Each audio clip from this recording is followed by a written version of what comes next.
My name is Connor Gilbert. I'm the Digital Marketing Manager at UO. Welcome to this podcast produced by the University of Olivet. This show is designed to complement the Winter 2025 Shipherd's Record magazine and President's Annual Report. Today, I have the awesome opportunity to speak with Dr. Joylyn Stover, Assistant Professor of Business, alumna of the University of Olivet, and Director of the Women's Leadership Institute.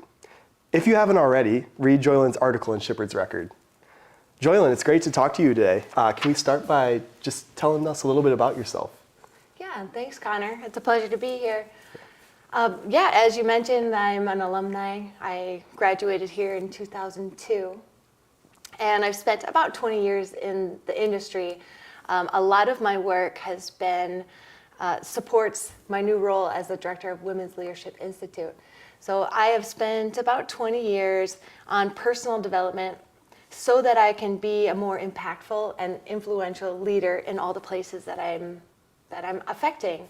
And so I've learned a methodology that I would like to bring to Olivet and give back to my community here.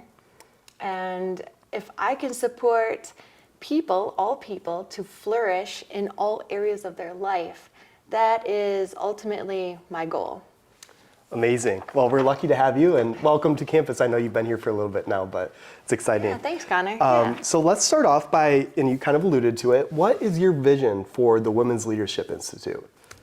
Thank you, Connor. Yes. So I started here in August 1, and my plan was to revitalize the Women's Leadership Institute. And since this time, I've been attracting and gathering and looking at what are the needs of our students. Mm-hmm. So to get to your question, what I would like to see is a student-focused leadership development program. And I am planning for 2025 a series of consistent workshops. And I will be inviting, I've already started inviting, we have already a course set group, the Keys, Barber, Benedict, the KBB scholars who have already applied to be in WLI. And that's our core group, whom I will be focused on helping them develop practical leadership skills. These practical leadership skills will involve competencies such as team leadership. We'll work on a tiered approach to how we're developing as participants in workshops, and then later progress to being team assists, team leaders, and then ultimately team facilitation. And the core skill that I'm hoping that we teach, and this goes also into my role as a business professor, but also in WLI, is the role of how then do we facilitate the emergence of an individual, the emergence of myself, and the emergence of the people as a whole. So if we're working in groups or teams, we go out into the workforce. And this is largely based on my personal experience in the industry of being. I spent many years as a change agent, change management roles, and so when you're in a room with a cross-functional team and it is a diverse workforce, and you're the person that is going to help facilitate a directionality, it's important to have that skill set to, one, be with myself and all the things that I have going on, all my emotions and my thoughts and my excitement and my aliveness and my fear and all the stuff that I'm seeing, then also to be with you and help you work through all the feelings and thoughts and beliefs and your own perspective along with everyone else in the room. And it's kind of a chaotic thing that occurs when you're in a room and you have a group of people and everyone has an idea of what direction we need to go. So, and this gets back to why I would like to continue teaching practical skills. So there's a piece of academia here where we're looking at tools that we can use to help organize the chaos. And then there's also a human component to being with people to help facilitate where we're going and allow expression and allow ideas to flow. And that's a way of being. And then there's also a form of how then do we take all the ideas and get them up on a board so we can create something and have something concrete and grounded. So I think all of these components get baked into the curriculum of Women's Leadership Institute. Absolutely. So if I understand correctly, taking the idea of understanding yourself, right, first and foremost, and then deploying it to a team of different people who are all individuals themselves with different perspectives, and how you can make that group to come together and understand one another at a level that makes the group successful. That's Awesome. perfect. Yeah, Awesome. the self-awareness is critical. That is actually that's where we will begin in 2025, is starting with self-awareness. And ultimately, that's knowing what I'm thinking, feeling, and how I behave. And I like to do a lot of work with understanding how we respond to triggers in the external world. Yeah. And so there's a lot of, in the work that my schooling specifically, a lot of work in the space of human development. And so now that we're becoming adults between the ages of 18 and 22-ish, that's my focus right now, is now that we're getting more of this prefrontal cortex online, we have greater capacities to reflect on how was I raised, what are my belief systems, what system did I come from, what are my values today, what am I actually going to stand on so that I can make the contribution that I want to make in the world. And so a lot of this work, right, it'll be getting more clear on who I am as a person, what I believe in, what I care about, what I want to do on this planet. Mm-hmm. So that's the existential piece of like, what meaning am I making out of my life? Yeah. And getting greater clarity on how then do I develop myself? Because I had started that topic there of looking at, well, there are going to be triggers in the world. Mm-hmm. And now that I'm becoming an adult, I can now start recognizing if I'm getting triggered by something in the world, say it is a room full of engineers and designers and a cross-functional team, how then am I going to be? How am I going to lead? Mm-hmm.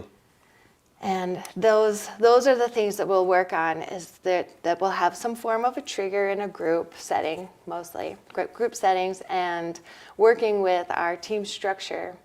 We'll actually be learning how to coach one another, coach ourselves. Mm-hmm. And that'll be like noticing how I'm responding and the thoughts that I'm having, so that I can increase my positive self-talk, notice my negative self-talk, notice if I have a disempowering belief set going on in my mind that might be limiting me from taking a leadership role or putting things on the board. I might not want to write something on the board because I might have a thought that says, I don't know what I'm doing. Sometimes I get up to the board and I think, wow, I don't actually know how to spell that word. That's right. Sometimes what stops me. So there's this idea that I might need to be perfect. Yeah. But maybe it's okay. Or even just ask. That's what I do with my students. And I'll just ask, how do you spell this word? And just, simple things like that. But those are things that might stop a person from actually stepping into the leadership role. So it's great to hear about your plans for the program and all the great things in the future that are upcoming for WLI. But let's tie it back to the University of Olivet. How do you feel WLI is in line with the university's mission? Thanks, Connor. What a great question.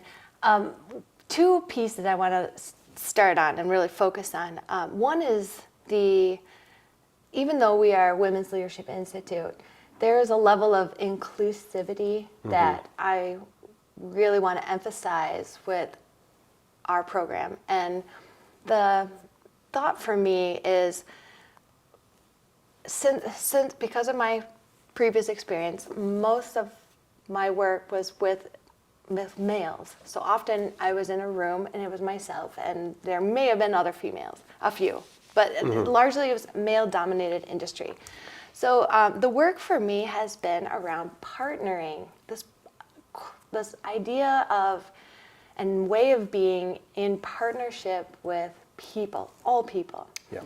And it's caused me to really look at things about myself how often am I looking at other people as the adversary?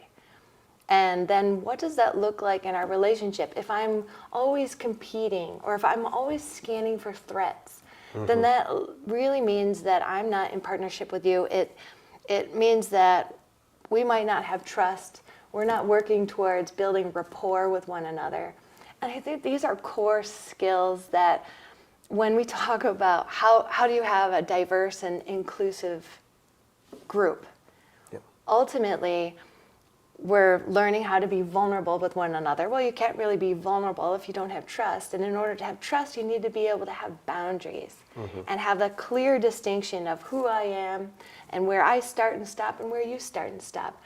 And it's not often that we get it broken down and we can practice literally getting logical about how am I going to be in a room of diverse people and see when I start working from a space of competition or seeing you as an adversary.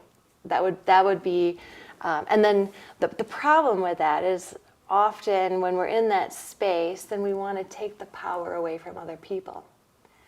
So largely my work is about empowering myself as a person who's growing and learning and stepping into the unknown and trying new things and taking risks, and that's one component, but it's also how then do I empower those that I'm working with? Yeah. Rather than taking the wind out of the sail, I want to be the wind in other people's sails. Yeah.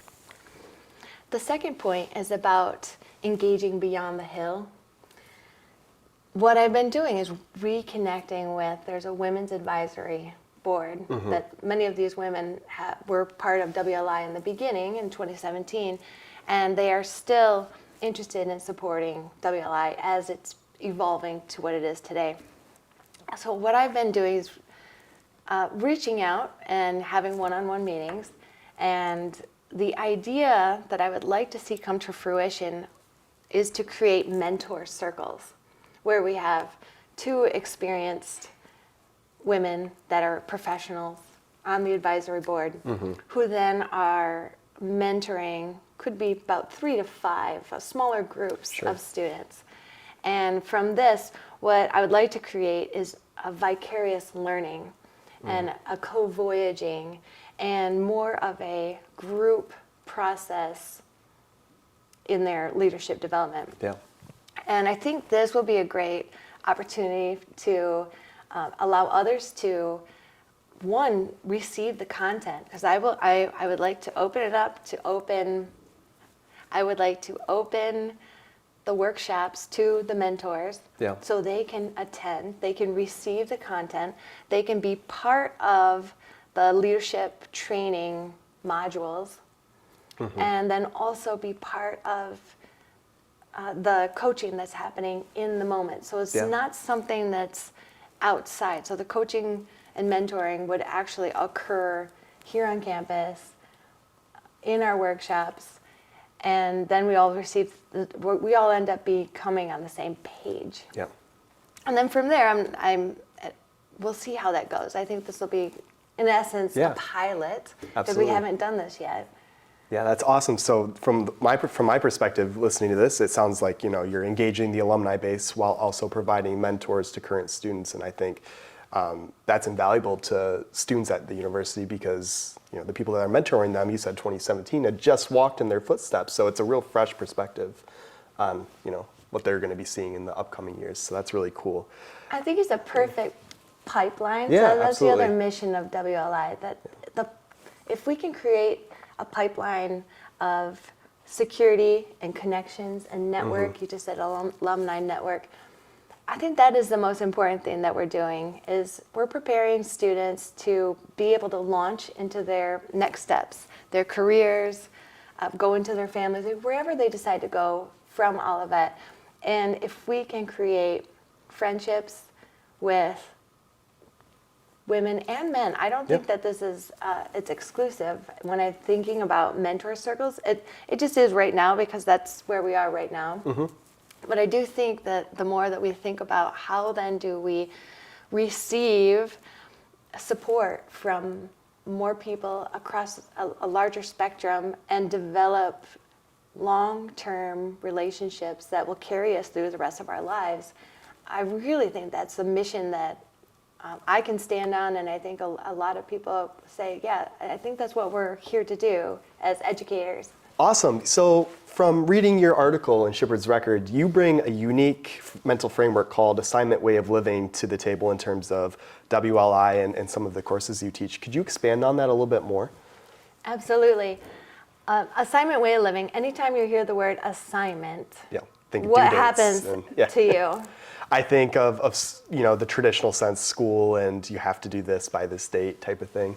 Yeah, you have to. Yeah, have to. Have to. Is that the key word? Rather than assignment, woo, I get to. Right. And the assignment way of living is a training modality that I learned at my school, the Wright Graduate University for the Realization of Human Potential. Mm-hmm. And it was Dr. Bob and Dr. Judith Wright who integrated the assignment way of living into everything that we did as students. And the idea is that we're constantly under an assignment, and the assignment is there to allow us to see what we're thinking and feeling, our belief system, and it's a way that we can then challenge our way of being and try something new.